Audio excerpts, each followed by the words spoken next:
Hey guys, so today I'm going to do a quick tutorial or recommendations here on what you need to get started as a producer or someone that does recording. So I'm going to type up a list here, basic stuff, and I'll give you some of my recommendations.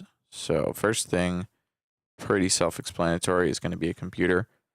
I know there's a huge debate over Mac, PC, whatever. I'm just going to tell you what I use and what I think the specs are that you need to at least get started. I am using Mac, but I think that you should just choose whatever you're more comfortable with. Trying to learn a whole new operating system is just another challenge and possibly a waste of your time. So just go with what you're comfortable with. As far as specs go for a computer, you do want something that has a high amount of RAM. So RAM is going to be super important for music production and recording. So the higher the number you can get, the better. I'm at 16 gigs right now. You can sometimes buy computers with, smaller amount of RAM, and then if you're handy with computer type stuff, you can install it yourself if you buy, from a third party. Another thing to be weary of is hard drives. So hard drive speeds are super important. SSD hard drives are the best hard drives that you can get. So look into solid state drives. They are expensive, but they are crazy good. What I'm doing for my setup is I have a solid state drive as my internal drive in my computer that I've installed myself, and running on there is just the actual operating system and then like my software. So my plugins and my DAW like Logic and stuff. I don't have any documents or downloads or project files or anything on there. Everything else is on an external hard drive. So to my next point here, external hard drives are pretty key to what I'm using for an external hard drive is a 7200 RPM external hard drive, and it's going over USB 3.0. The reason why I'm getting so specific here is because if you do buy a hard drive that's not an SSD, then you want something that rotates faster than your traditional hard drive. So traditional hard drives rotate at 5400 RPMs. You want something that's going to be higher than that because of what you're doing. And then the connection type is important as well. USB 2.0 is kind of slow. You're going to want to go for something like USB 3.0 or Thunderbolt or something like that. So moving on, you need an audio interface. So again, something to be conscious of is connection type. I always prefer something like Thunderbolt or something like that, where it's going to be high bandwidth, able to process data very quick.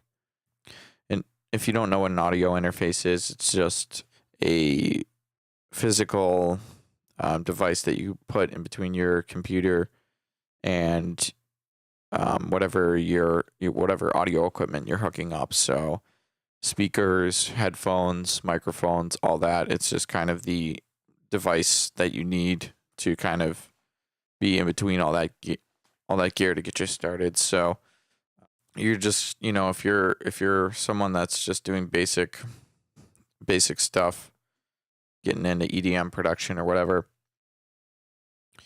you probably only need like a 2-channel interface. So meaning it has 2 mic preamps on the back. That way you can just hook your speakers in.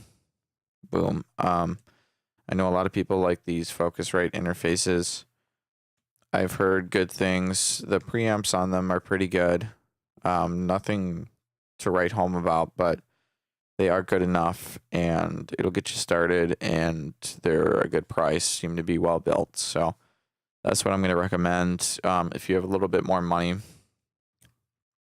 I'd recommend Universal Audio, especially if you're heavy into mixing.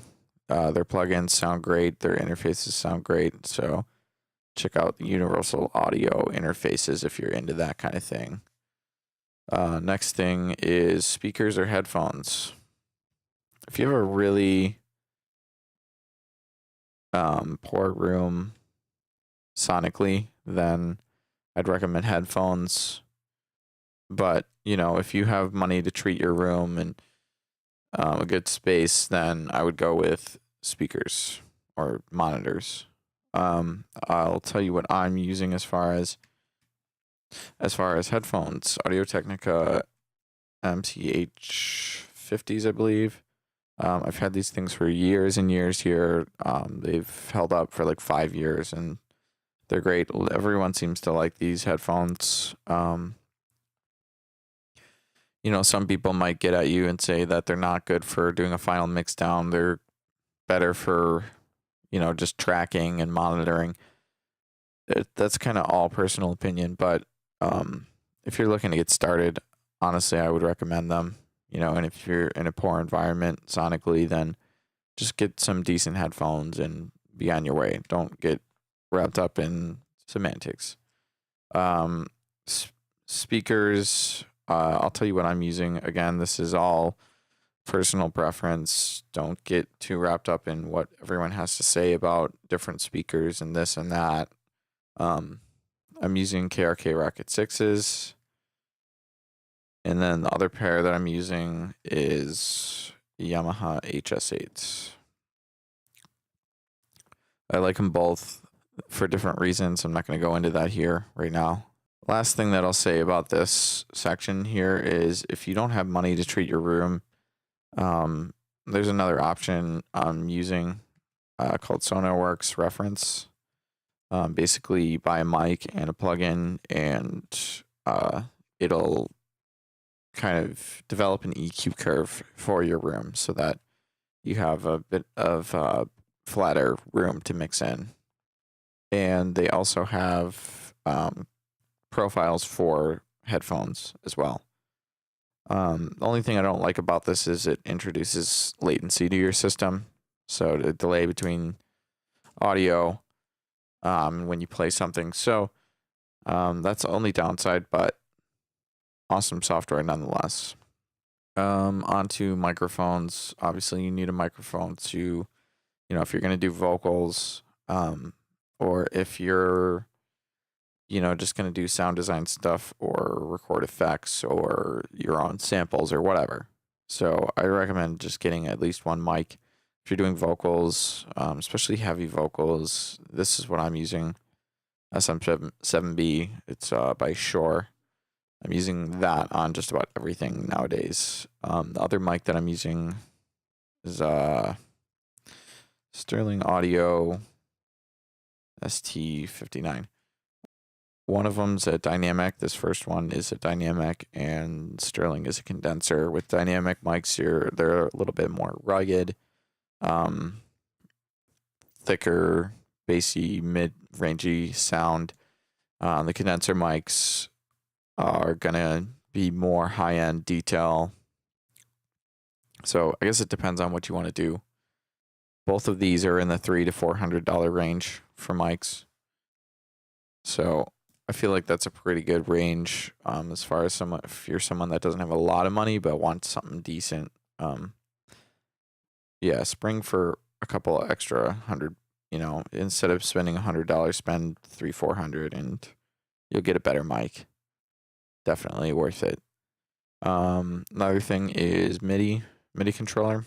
There's a lot of crazy stuff out there as far as MIDI controllers go, but I'd recommend if you're just starting, just get something that's actually pretty cheap. Usually I wouldn't recommend something cheap, but just get something that that just has keys, and that's it. Maybe a pitch bend wheel and a play button and just keys, just so you can play piano. Don't get anything crazy. That's pretty much self-explanatory. You just need something to play along with, and that you're that you can get comfortable with, especially if you're just starting out. And the last thing is a DAW. This stands for Digital Audio Workstation. You just need software to start out with. Anyone will do. Some do have more features than others. So if you already kind of know one, just honestly, you're probably better off sticking with that. Stop trying to learn a certain software because you're whoever uses it and you think that you can be better because you use so and so uses it. Don't waste your time. Just keep learning and keep developing on the skills that you already have. If you don't have one, then if you've never used a DAW, then my recommendation is to look at what you want to be doing with it. So there are certain DAWs that are kind of more suited to different types of production. So here's my thoughts on that. Logic is what I use. I feel like it's good for composing, good for doing some electronic music stuff and audio recording, kind of a hybrid between the best of both worlds. Obviously, it's not perfect, lacking in some respects on either end of the spectrum. But yeah, that's Logic. Ableton. I've had a hard time trying to use Ableton. I know a lot of EDM people use it. It seems great. I really wish I would have learned in it. So if you're doing electronic music production, I would recommend this one. I think that one seems like it's very suited to electronic music. Pro Tools, that's a good one if you're doing audio. So Pro Tools, great one if you're into live audio recording, if you're going to mic up your drum set, all that kind of stuff. FL Studio, another one that seems to be more suited to electronic music. So that's pretty much it. You're going to need some plugins and stuff, but I'm going to go over that stuff in the future with a video with my go-to plugins. So stay tuned for that. Let me know what you guys think of this video and what you want to see in the future. Thanks.